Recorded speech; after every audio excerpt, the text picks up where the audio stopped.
Because in a world where we have infinite cash flow, it's not a problem. You can satisfy your retirement goal. You can satisfy your short-term, near-term goals. You can satisfy the education goal all at the same time. But we don't live in that perfect world. We live in a world with limited cash flows, and we have to prioritize. So what if you over prioritize higher education? So let's say back to this University of Dayton, just tuition. This is not room and board, $46,000 a year. All right, let's say, okay, well, I need $46,000 a year times 4 plus inflation. We're talking $200,000. All right. Easy. So I need $200,000. All right. So you save $200,000 and you put it into something like a 529 plan, which you can do.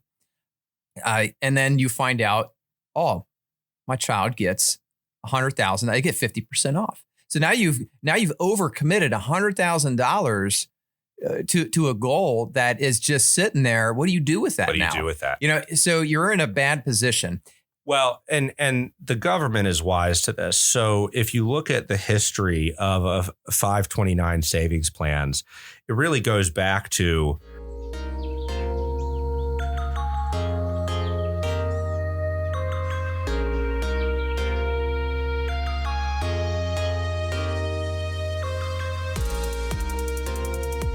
Welcome to the Money Alchemist podcast. I'm your host, Ben Jones. And I'm Brent Gargano. Thanks for joining us today. We've got a conversation about the state of education in America, how to save for education. Today's episode is all things education. It's going to be very exciting. Well, and I think this is super relevant. I don't know about you, Ben, but when I'm having conversations these days with my clients, I mean, the last ever since maybe COVID, the discussions, whether it be elementary school and whether to go to public or private and how to handle that, whether it be college and how to fund college versus trade school, this conversation continues to seemingly get louder. Yeah, a few things have led up to this. Even before COVID, there was a problem, and I think it stems from student loans. Just a lot of kids going through college, getting degrees that really weren't all that marketable. And then they were laden with debt, had a hard time paying it off. And then people started to question, is higher education worth it? Is this whole college dream just more of a nightmare than it is a dream? And then we started to see a shift in focus toward trades.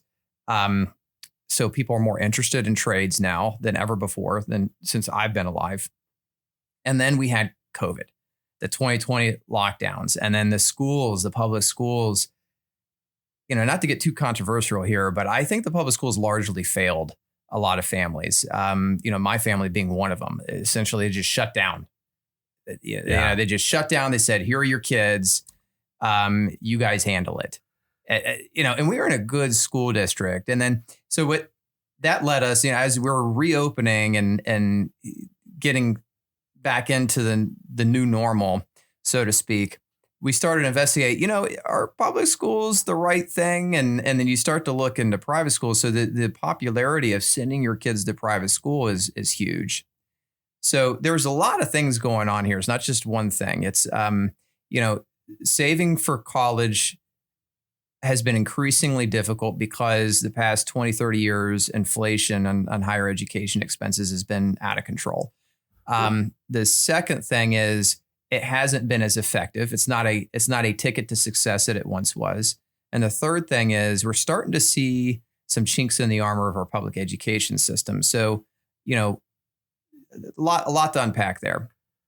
I know the people that I talk to are certainly thinking about it. And I think going back to what you said, I mean, a lot of this, we've talked demographics before in this podcast. And I think that this also is related to demographics because we've talked a lot about the millennials and how large of a generation that millennials really are. Millennials largely started graduating high school in the early 2000s. I don't know exactly what years millennials are, but I think they go from right now roughly 40 years old down to, let's say in their early 30s or late 20s. So if you just back that out, I mean, basically the job market, whether it be college graduates or high school graduates, the job market was kind of rough. Mm-hmm. And then you had the government trying to stimulate the economy. And so I think that a lot of people ended up going either to get graduate degrees because they didn't know what to do after they graduated undergrad. Oh, yeah. Or they went to college because that was kind of what they were told to do. And there were loans and people didn't really understand the loans. And colleges seemingly started running away with the cost because there were a lot of students. There was high demand. I mean, a lot of this ultimately boils down to economics, supply versus demand. And there was only a certain amount of supply for education, and there was seemingly a lot more demand. Well, yeah, because when you tell every student in America that you're going to be a failure financially if you don't get a 4-year degree, that's going to drive up demand. And here's what I've seen anecdotally just in the past couple of years, really since COVID.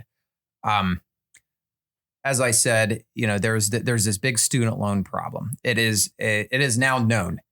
You walk anywhere in America and you ask someone, hey, are student loans a problem in America? Most people on the street, the everyday man and woman is going to say, yeah, it's a problem. So it's a known thing. So I personally have seen in my circle of clients and also friends and family, people making much more intentional decisions with their education money.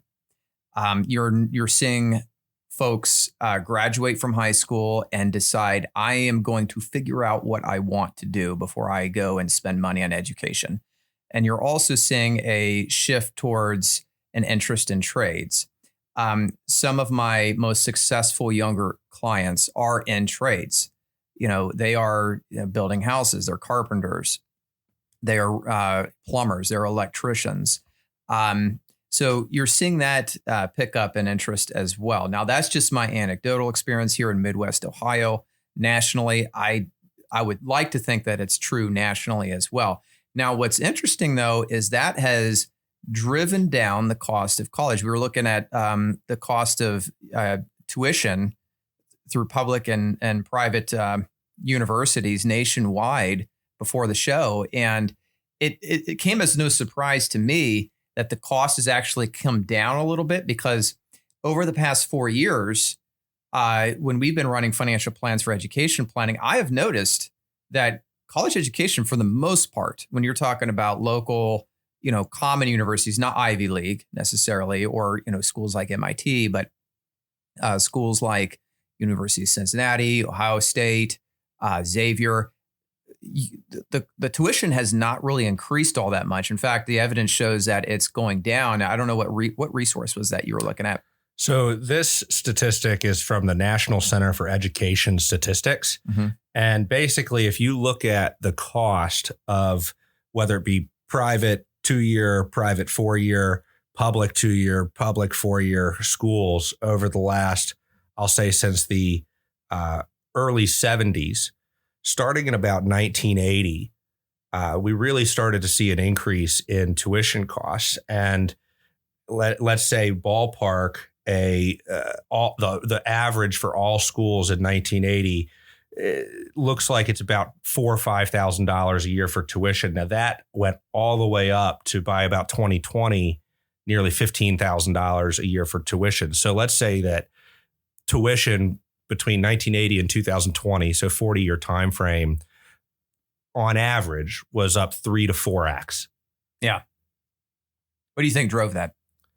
Well, again, I mean, it goes back to what we said earlier. It's demographics. What was 1980? Mm-hmm. That was a lot of the baby boomers. Yeah. And then the millennials are being born. Yeah. So it's just population is getting larger. And the school construction of universities has not gotten larger. In fact, you go around, drive around most universities. It's been a long time since I've shopped universities. That was a fun experience, wasn't it? Now that you bring it up, I don't know that I can name a new college. I can't either. Yeah. I mean, it's most universities were founded, they have these proud signs up front that founded 1800, something like that. But the school I went to, I think, was founded in the 50s. But you do not see a lot of new universities.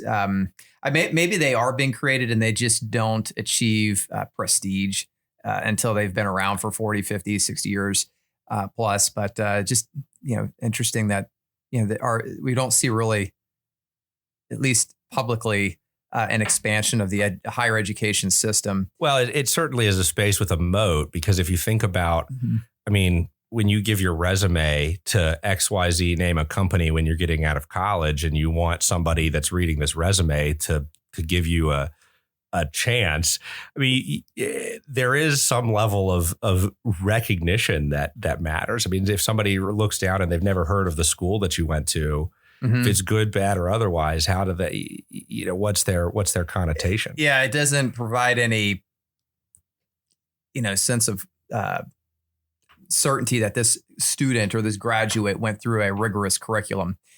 So if you went to, Podunk, Ohio University degree in accounting, or you went to, Well, I guess my point is that there's just high barrier of entry to becoming a really prestigious school, because not only is it about the curriculum and everything else, but there is a level of recognition that kind of matters. Yeah, and the pace of that, of universities or education, higher education facilities getting that prestige is slower than the pace of our population growth, which is why you've seen a lot of tuition inflation.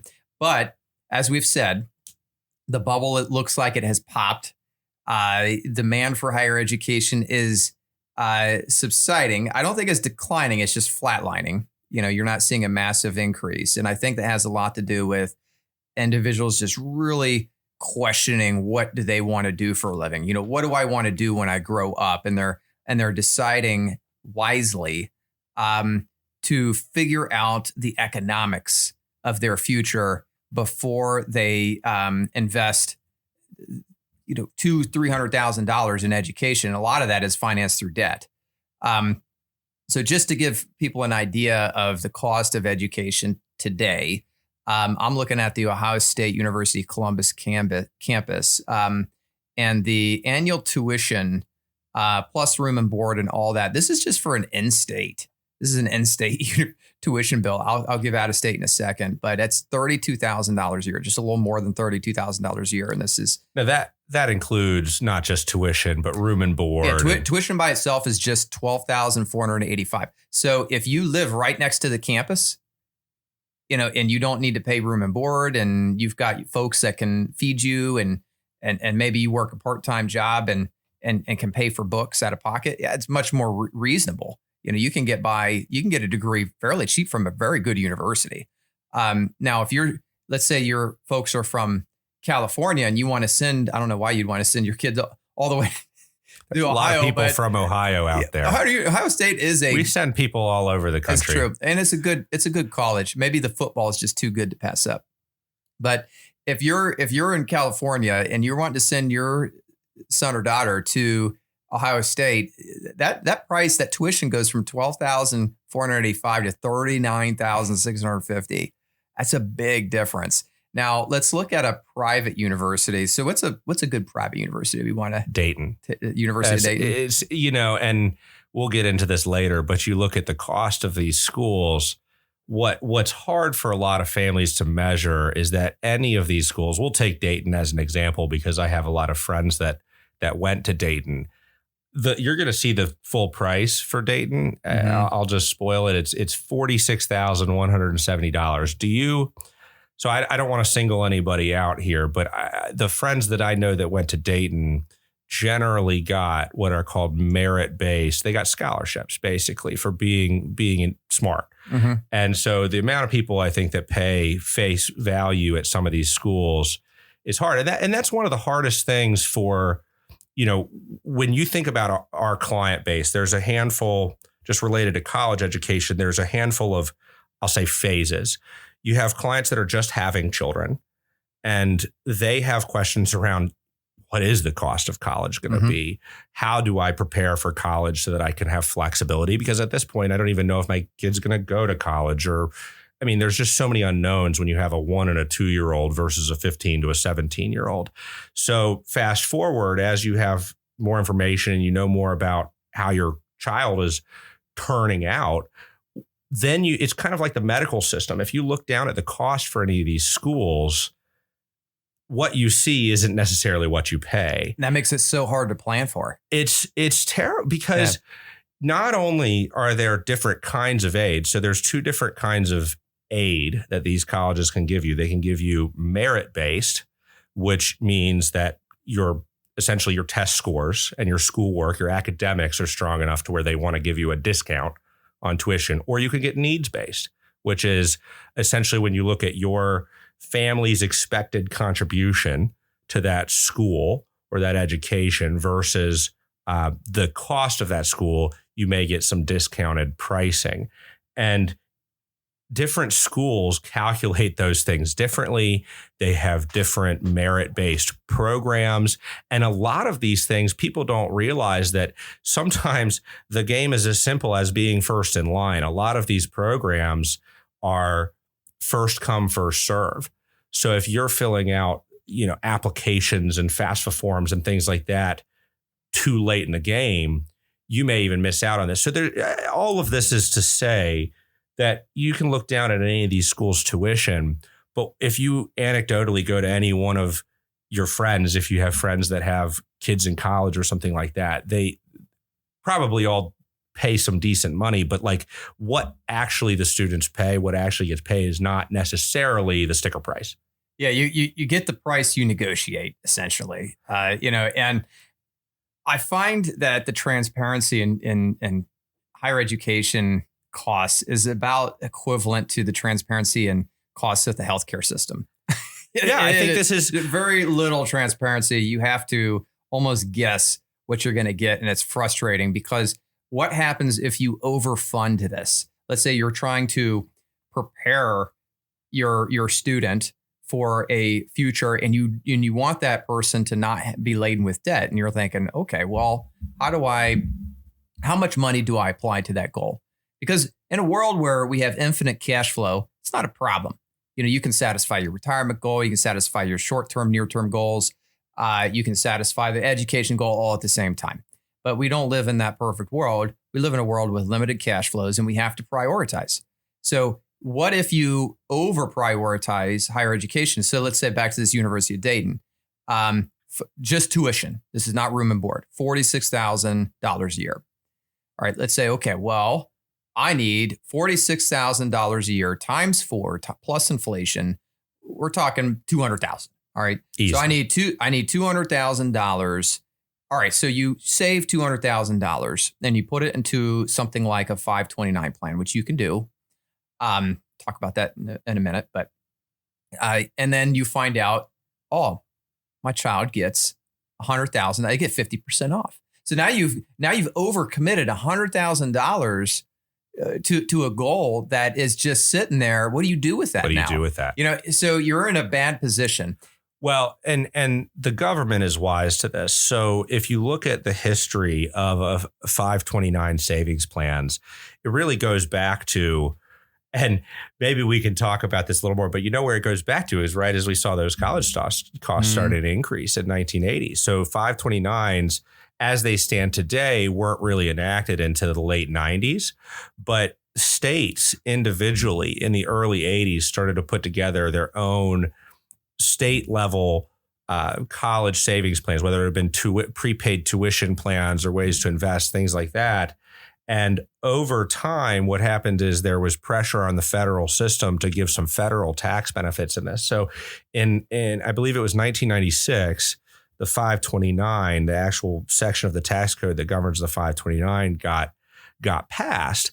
And from that point on, exactly what you're talking about are the questions that we get as advisors, which is if I put this money in here and it can only be used for college, well, what happens if my kid doesn't go to college or they get a scholarship or XYZ name a reason that you have money in there that you needed. Mm-hmm. And you put it somewhere where you couldn't access it. So really, if you look at what's happened since then, there have been several legislative changes designed at combating that. I think the bottom line is the government didn't put together college savings plans so that you could question whether or not you need them. They want you to save for college for your kids, and they want you to be able to do that without having to feel like you're, burdening yourself. They want to encourage you to save for that. Mm-hmm. And so, well, let's back up just a second, just to explain what a 529 plan is, because some people listening may not know what that is. It's essentially a savings vehicle set up in a tax deferred or tax preferred state. So think of it like a Roth IRA for education, where you take after tax money, you put it into a 529 plan. These are typically sponsored by the state that you live in, but you can invest in, how many states have 529 plan programs? It's not all of them, but I think most do. I think 49 states. Yeah, 49.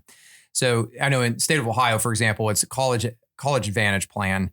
So you park your money into that plan.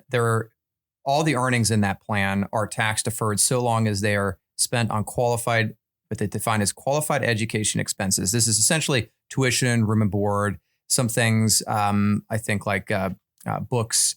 If your class requires a computer, you can pay for a computer, but things like a new car would not be included. So it includes most things that a university would require. In addition to that, you can use 529 plans, not just for higher education, but you can use them for kindergarten through 12th grade as well for the similar, as long as they're qualified education expenses. So I just wanted to explain what that is. Now, every state has contribution rules surrounding 529 plans. I know in the state of Ohio, there's a limit on total contributions. It's just a small amount, $523,000. So you're not going to run into that's aggregate over time. Mm-hmm. But in any given year, you have some smaller limits. Basically, if mm-hmm. anybody listening is familiar with the gifting limits, if you've ever heard of, it used to be like $15,000 a year. They've gradually increased it. I believe it's $18,000 a year now. Well, generally, we don't need to get into the weeds. I just wanted to make the point that you can easily fund ahead of time your child's full education expenses using a 529 plan without running into contribution issues. Those contribution limits mainly apply to, strategic gifting and, estate planning type of scenarios. And if that's you, if you have that problem, we're happy to help you. Yeah. But moving on, I wanted you to continue on your story about the history of 529 plans, because it is interesting. 2016 or 2018 or so, the 529 got essentially a revamp where the government came in and said, okay, we didn't really intend for these to be savings vehicles that people didn't put money in because they're worried about not using it. We want to give you more ways, more, excuses basically to be able to put money in there if your intention is to save mm-hmm. for college. And so that ended up with a number of changes. One of the most significant of which was that you are now able to use up to $10,000 a year from a 529 plan for private education between kindergarten and 12th grade, in addition to college. There's also provisions you mentioned earlier. Well, what if your child gets a scholarship? You can get money out of a 529 for scholarships. So if your child receives a scholarship, you can actually pull that money out. If your child goes to the military, there's ways to get access to money. So there are provisions or nuances to it that actually allow you some flexibility. Now, fast forward to the Secure Act 2.0, which was passed last year. So starting in this year, you're actually now able to do even more with 529 money. So again, in line with these previous rules, you had a lot of families that didn't want to end up with money that in 529s that didn't get used. So they introduced a rule that allows you to take up to $35,000 of a 529 plan and ultimately contribute it to a Roth IRA for the beneficiary. Mm-hmm. And there's some stipulations to it. The 529 has to be more than 15 years old.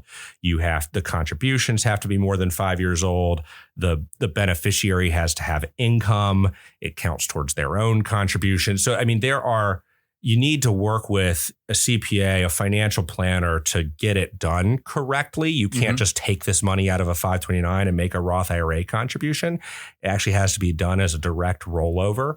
And And so there are nuances, but the bottom line is $35,000 is a good chunk of money to be able to siphon out of what was an education plan for a kid that didn't use all of the money, and to be able to give them a really good start towards eventually retiring. I think we did the math on that money, and at a reasonable, a 6 to 8% rate of return, I think if you do the math, it's something like $500,000 for the child at retirement, tax free. It's definitely a great pressure valve for overfunded 529 plans.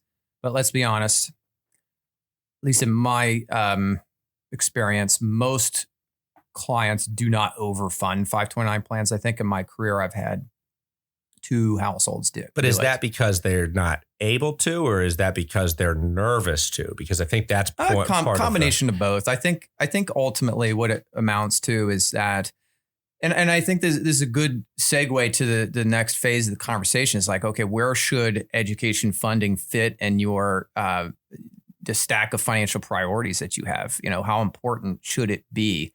Which is more subjective, but I have my opinions and I'm going to share them. But back to what I'm saying here, it's my experience that most families do not fund ahead education expenses. And they just wing it. And I think some of it has to do with a fear of overfunding, but I would say that's the smaller part. I think it's just people have limited cash flow, and people are mostly reactionary. They don't plan ahead. It's miraculous when I encounter someone that's planned at least a decade ahead in their lives. Most people are planning for tomorrow, next year, if we're lucky. So people approach college funding or education funding in general with a reactionary mindset. And what happens is you get to the point where your child is ready to go to school, and you're like, oh crap, I've got $20,000 a year in expenses heading my way. So what happens? What happens when that is your reality?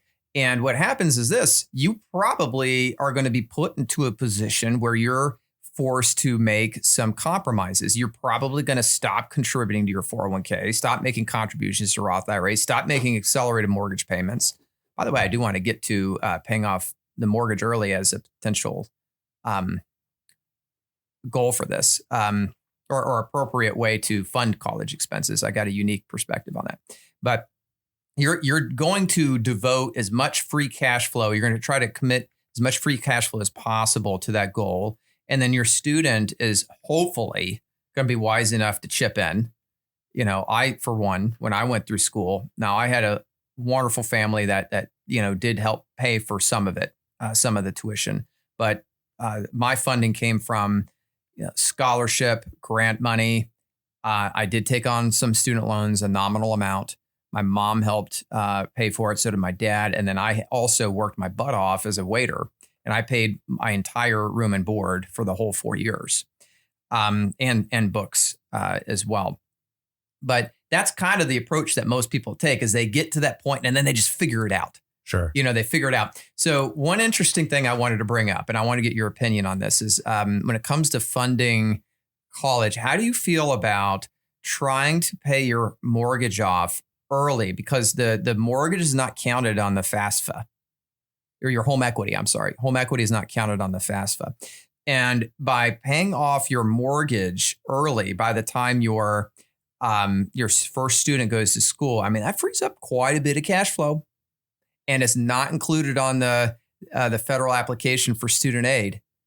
So you're getting a wombo combo there. You're getting your house is paid off. You're permanently freeing up cash flow, and you're potentially not disqualifying your student from grants and needs-based grants and scholarships. Unlike they just changed the rules to the 529 plans where they're not is counted against you. Well, what used to happen was that if you had a grandparent owned 529, if somebody owned the 529 instead of the parent, mm-hmm. and that money was used to pay tuition to the school, the FAFSA form actually looked at that payment as income for the student. And the student gets pretty heavily penalized for income they have. Like essentially when the school figures out how much money you can afford to spend, they look at how much money do the parents make, how much assets do the parents make, how much money does the student make, how much assets does the student make. And if there's a lot of assets and a lot of income, the school basically thinks you can afford it. Mm-hmm. So for the student, what used to happen, I mean, the way that financial planning used to approach this, because the FAFSA form, the aid form is actually always looking backwards 2 years because of the way that tax return timing works. It's always looking at the prior Correct. year. Mm-hmm. And so what happened was you would want to avoid using grandparent-owned 529s to pay for college expenses until they wouldn't be counted on the FAFSA. So like the last year or two of school, when the student wouldn't be filling out a FAFSA form. And it was like, why are we playing these? I mean, if my grandparents want to help fund college, or if I'm the parent and I'm saying, if my parents want to help me fund my kid's college, why am I playing this silly game where I'm fronting for I'm putting the money in for the first 2 years because the parent's 529 did not count as student income, counts as parent assets, but not student income. So all that is to say that rule went away. Grandparent-owned 529s now do not count as student income. But they still count as assets. Sure. Yeah. But the 529 assets, I mean, back to your point around the house, mm-hmm.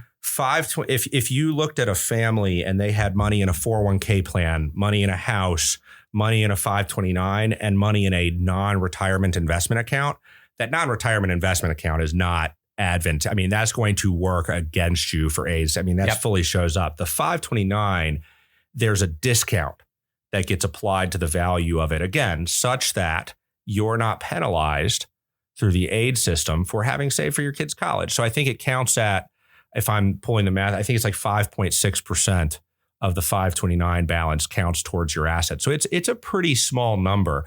And getting back to your question on how do I feel about paying off the house for this? So as you were talking, I did some math here. If we look at the average college costing about $27,000 today mm-hmm. per year, that's tuition, room and board, fees, all of that. And let's just say that I'm having a baby today, just for easy numbers. 18 years from now, that same number is going to be in the, let's say, $65,000, $70,000 range per year.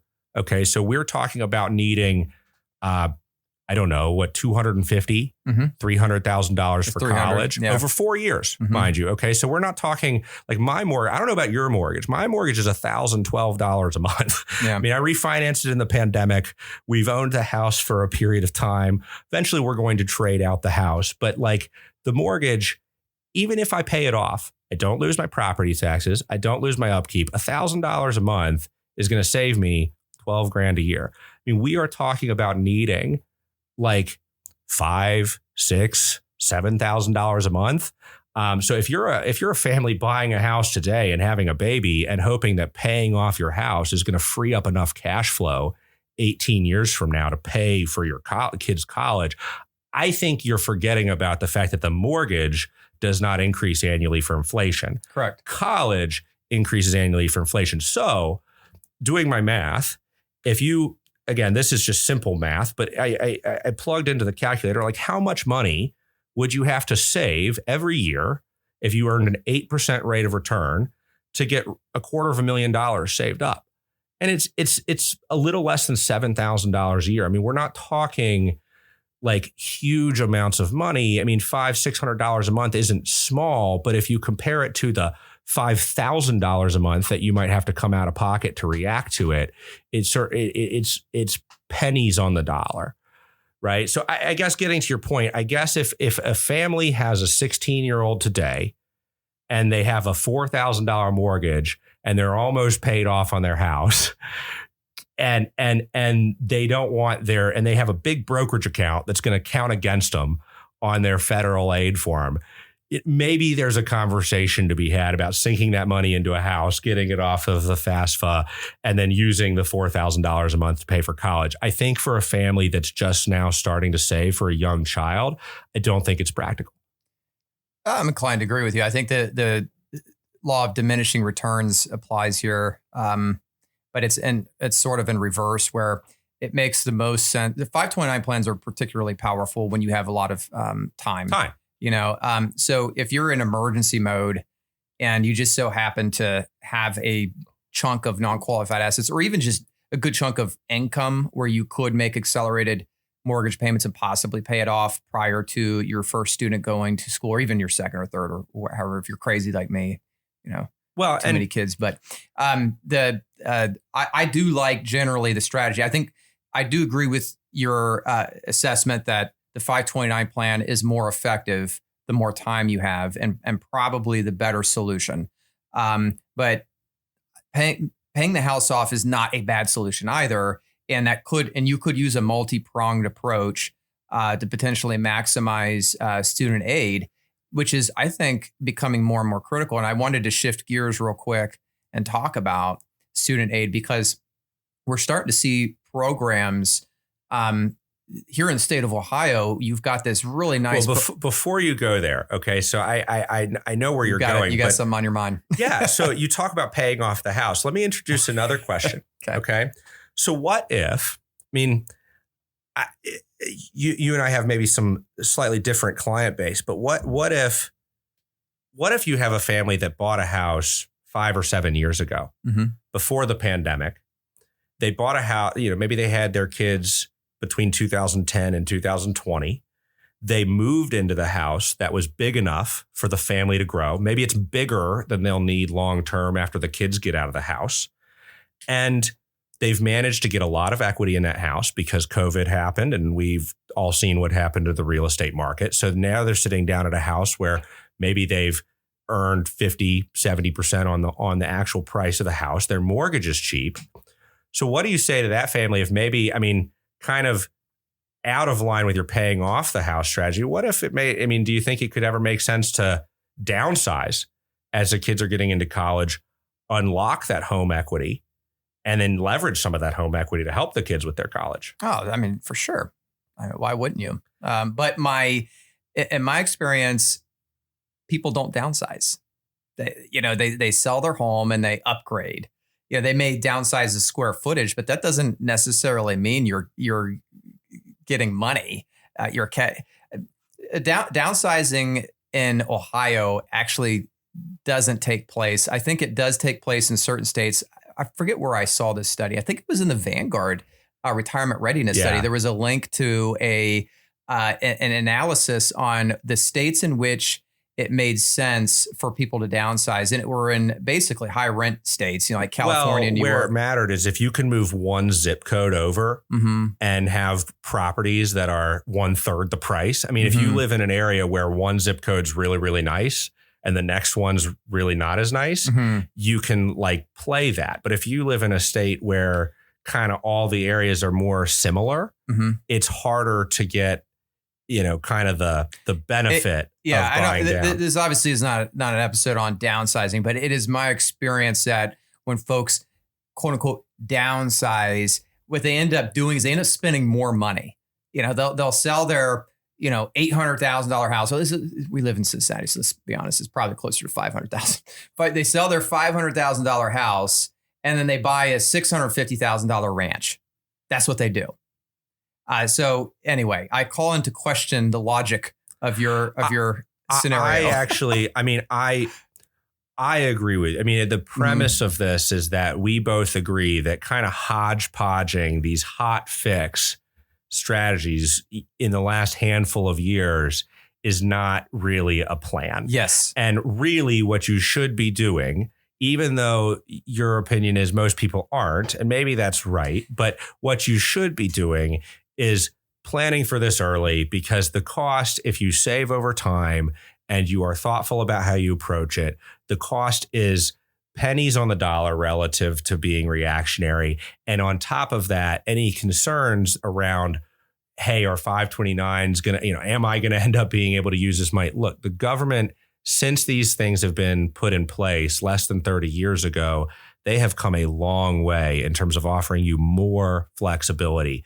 To think that 10, 15 plus years from now, we're not going to continue to see. I mean, I don't want to say we should bank on it, but like the legislation certainly seems to be moving the direction of we want families to feel comfortable putting money away for their kids' future and their education. And we don't want them having to ask questions and feel like they can't benefit from the money. I guess my point of view, to just add on to that, is I think I don't mean to belabor the listener here and bash them over the head saying you've done a poor job saving for education for your child. How dare you not set up a 529 plan? I understand we live in the real world and that there are a lot of things being thrown at you that you have to address financially speaking.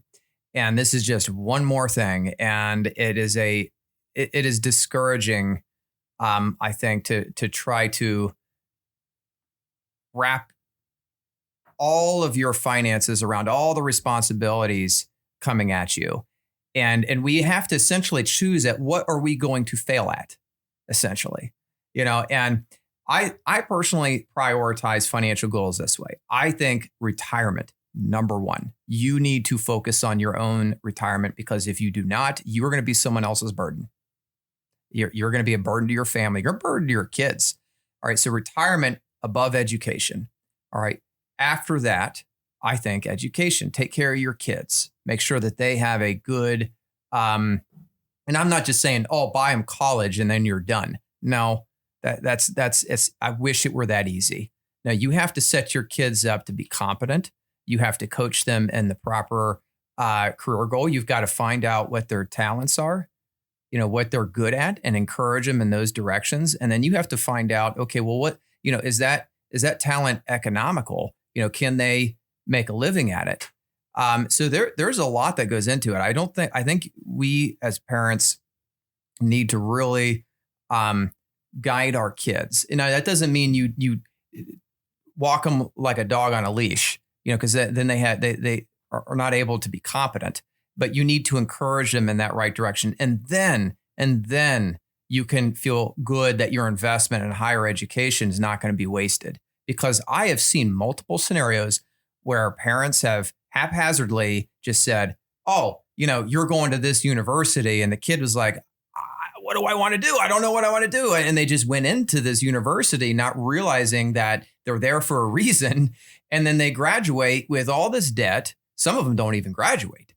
And then they have this massive problem. So anyway, I'll tell you a personal story. So I have a personal story that resonates with me around when you say that. So for myself, my parents paid for my college, which I was very thankful for. Part of the reason why I'm in personal finance is because while I was in college, I had a job, and because they were paying for my college, I was able to save money. And I wanted to be able to have something to show. Somebody like you who had paid for a lot of their bills along the way, I thought that if I worked all the way through college and didn't have some money left, there was a sense of kind of maybe pride or responsibility that I had around that. But fast rewind, when I was in high school, I played a lot of video games, and my dad was not a fan and would get upset that I was playing the video games. Well, if somebody had taken the time to ask the next level of questioning, which was, hey, what are you doing in the video games? What I was actually doing was there was a whole in-game economy in the video game. And I was actually using the in-game money to buy different items and trade them in the game to make bigger piles of money.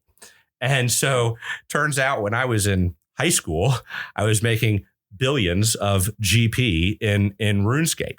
And so, I, as a 17-year-old, didn't have the mental, I didn't really connect those dots. Mm-hmm. So I ended up winning a science fair when I was in high school at University of Cincinnati's, their science fair. And naturally I said, oh gosh, I must be good at this science thing. Let me go to college for science. And as I went through school, I realized, wait a second, I actually really like investing, and thought about the video games that I played before. And at that point, it didn't make financial sense. I went to my counselor and said, should I change my major? And it was going to be if you did the math on the tuition, the room and board, all the college costs we talked about, plus the fact that you don't work, it's like $100,000 decision for a 22-year-old. So my assessment was just graduate. That's why I have a chemistry degree. I did well, graduated in 4 years, and then went to Fidelity. But the whole point of telling that story is, I think for me, as I think about what I want to be able to do for my kids as a parent, like, how do you slow down and ask that next level of question? Yeah. And understand, like, what is it that they're doing and what are some of the fundamental skills behind that? What are they actually good at? What do they like? Yeah. You have to be very in tune with the interests of your child. And, I don't mean to bash your dad, but I think he didn't understand why was RuneScape attractive to you. I understand, like, my kids play Minecraft. I play Roblox, these creative games. It drives me insane.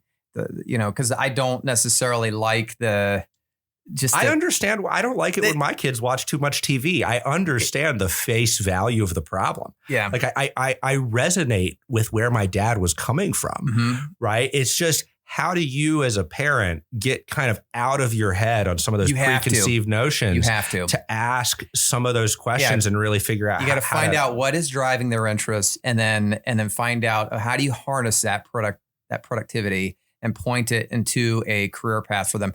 But that's beside that goes above and beyond education funding. Let's get back on the rails here, because I do love that story though, and it's just too bad that GP does not translate to dollars, because well, actually, funny economic a fancier note. Podcast office if that were the case, or studio.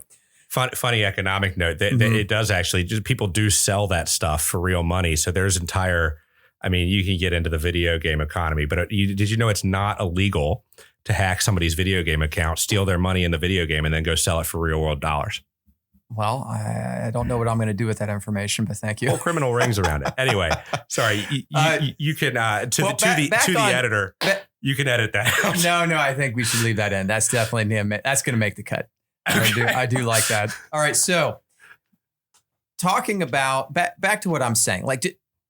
Families should just do what they can. Prioritize your retirement.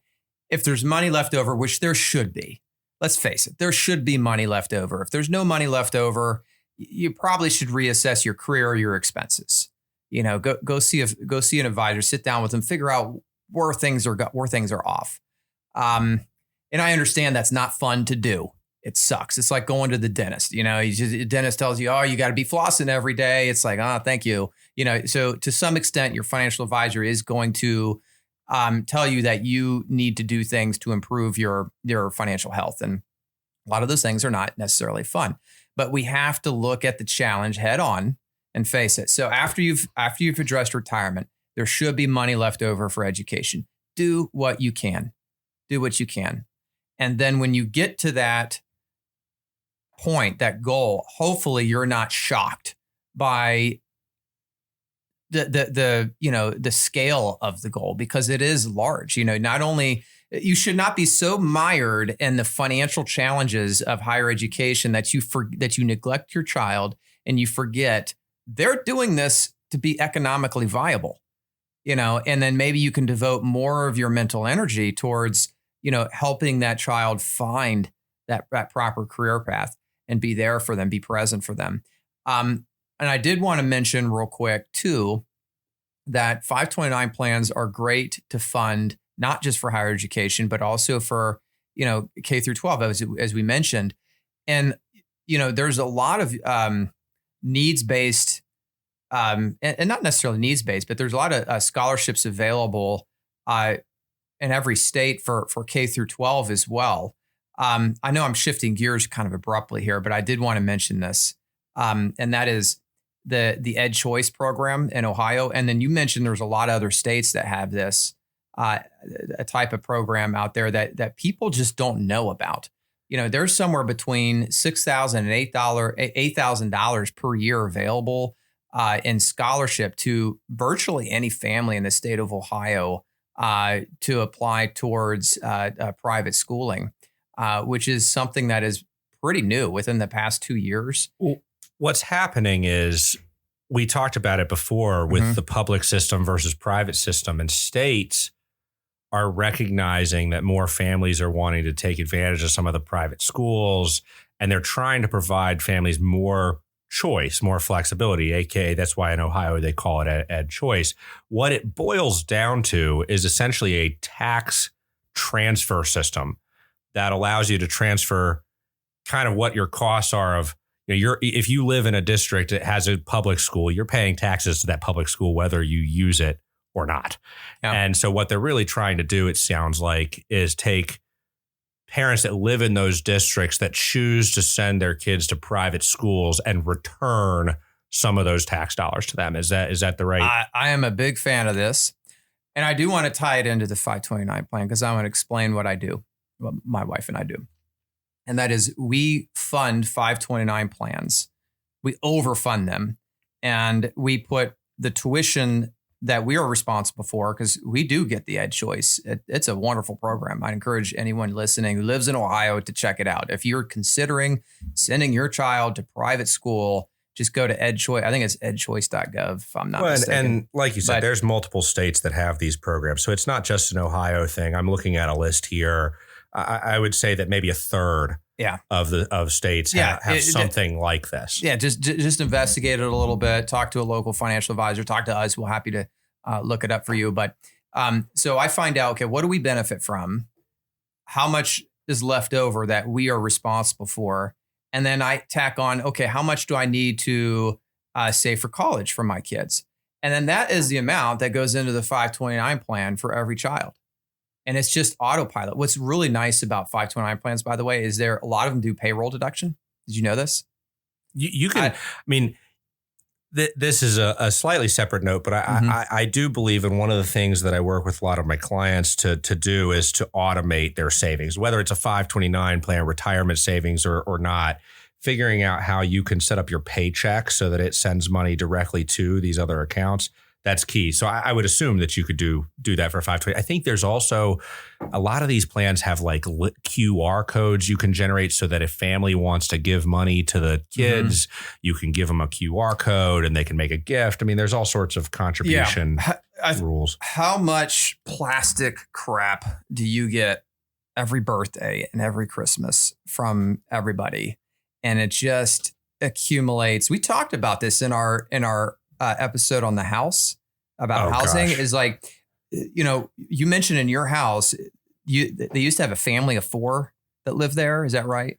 Or family of 3 I think that from what we've been able to gather, our 1,700 and some odd square foot, 100-year-old house, when it was first built, somebody raised a family with 5 kids. I have 2 and I'm busting out the seams, but go ahead. I know. The reason is because you have to have 2 or 3 rooms dedicated for all the plastic Mattel stuff that your grandparents give you just to store the stuff. We were cleaning our house yesterday. I should say my wife was cleaning the house yesterday. I did help a little bit, but she was vocal about how unhelpful I was being. I think I was being pretty helpful, by the way. But anyway, shows what you know. It's just, a whole wall full of just junk. And then my wife is sitting there taking stuff out of the bin, throwing it in a trash bag. And I'm thinking to myself, how wasteful is this? This is like, anyway, I'm going way off point here. The 529 plan is such a great thing to set up, even if you don't plan on contributing to it, just to relieve yourself of the burden of all this plastic junk that your kids get. They play with it once and then it's just forgotten about. And tell your grandparent or your parents or whoever gives you this stuff, don't give my kids junk. Instead, invest in their education. That's a far better gift. And then you find out who your true friends are, because I find most people give kids gifts to not make the kids happy, but make themselves feel happy. And giving to that 529 plan doesn't come with that because you don't see the joy on the child's face. And, I guess that it's not entirely selfish, but it is something, that is there, something telling about humans and how we behave. But anyway, I digress. I think that just having the 529 plan set up and made available for others to contribute to is a huge plus. One thing, do you have any final thoughts before I shift? Because I did have a question for you. No, but I mean, I think that what we've covered here, I mean, to reiterate, if you are a new parent and you have a young child and you're trying to think about what do I do for education, be that elementary school, college, whatever it is, you really ought to be thinking about what are the programs that are available for my ability to make choices pre-college. How much do I need to start setting up as a regular deposit, or how much do I need to be investing on an annual basis so that we're tracking at least directionally in line with what kind of college you anticipate they might go to. And then really you want to start making sure that you have your own financial plan, and that by putting this other piece in place, you're not shortchanging yourself in a way that's going to leave you, when you get to their college, recognizing, okay, maybe I funded their college, but I haven't funded my retirement. You start making other choices. Yeah, it's just in a nutshell, it's just not as simple as set up a 529 plan, throw money into it. You need to be more intentional than that. All right. Well, Brent, as always, you are a wealth of knowledge on this stuff. I really appreciate your comments and you as the co-host. And where can people find more about you and how you may be able to help them? Well, so my website is www.infinitewealthplanning.com. If you go to the website, you'll see some information on how we work with clients, what we're about, and you can find a way to email us or schedule a meeting through that. And I'm your host, Ben Jones. You can find more of me, find me on LinkedIn. And you can also find me, as always, on X, formerly known as Twitter, at The Carrot Stick. That's KARAT Stick. Thanks for listening.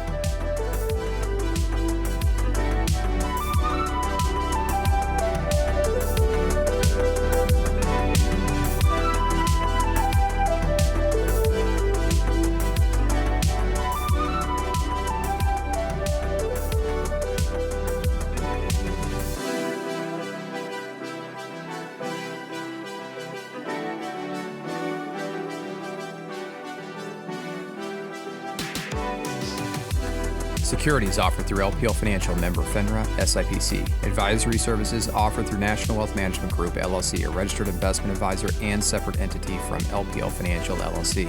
The opinions voiced in this material are for general information only and are not intended to provide specific advice or recommendations for any individual. All performance referenced is historical and is no guarantee of future results. Economic forecasts set forth may not develop as predicted, and there can be no guarantee that strategies promoted will be successful. This information is not intended as authoritative guidance or tax or legal advice. You should consult with your attorney or tax advisor for guidance on your specific situation. Brent Gargano is not affiliated with LPL Financial.